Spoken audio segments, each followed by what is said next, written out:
is actually a man-made entrance. They actually dug that entrance. The only natural entrance to this cave is that hole up there. Oh. So that's how this cave was discovered. Somebody decided to crawl down that tunnel. Not that long ago, actually back in 1957, a guy by the name of Chris Spackman. He was working in Augusta as a barber.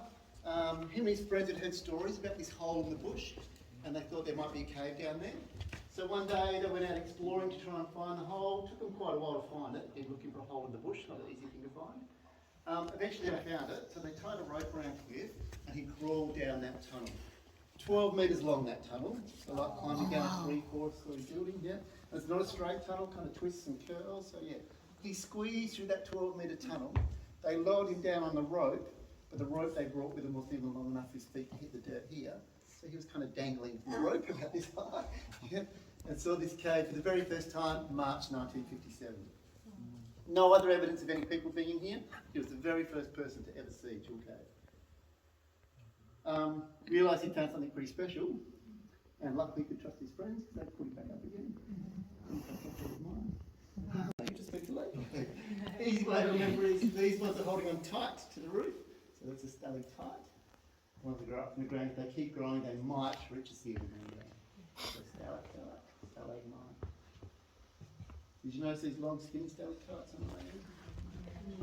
Those ones are called straws, and as the name suggests, they are hollow like a straw, like a drinking straw. Water actually travels down the inside of the straw.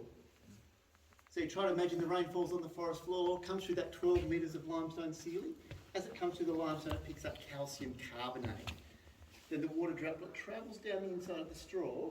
If the drop can hang on the end of the straw long enough, a crystal begins forming inside the water droplet, and then eventually the droplet degasses, so the carbon dioxide gets released, and a tiny ring, less than 1/2 millimetre thick, of calcite crystal will get added to the length of that straw. And then usually what happens to a straw is it gets blocked, and then the water travels. And down to the second platform.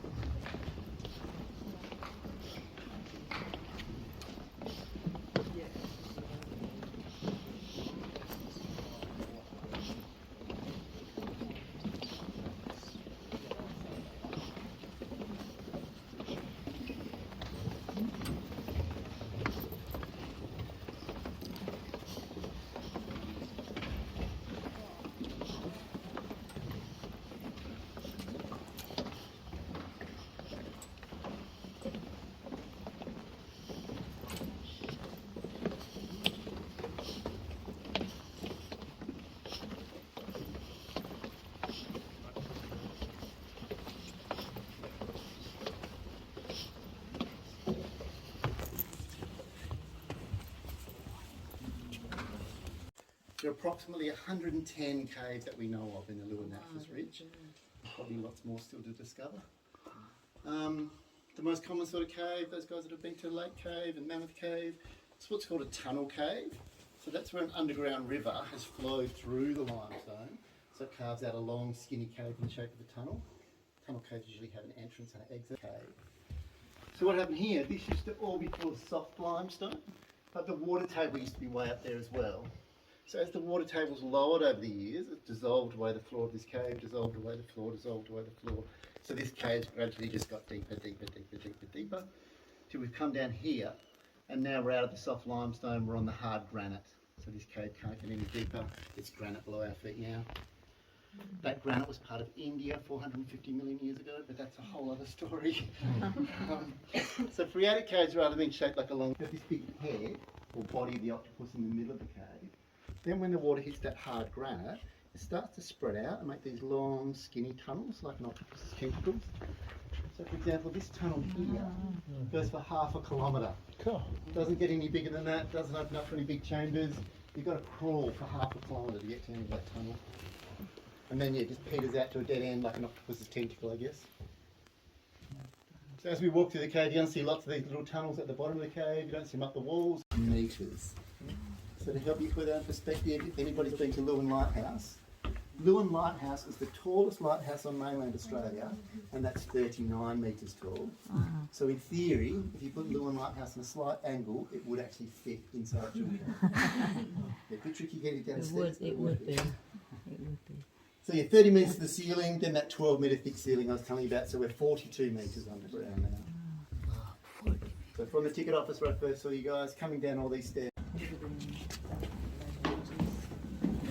It's getting warm.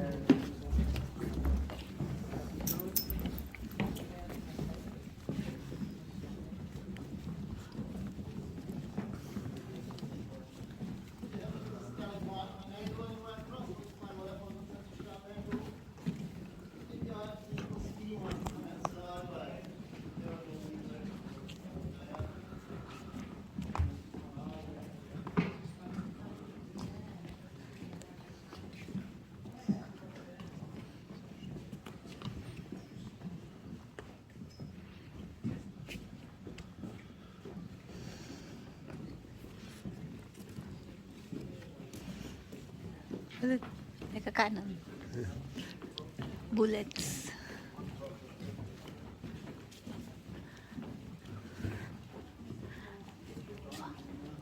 Oh, spaghettis.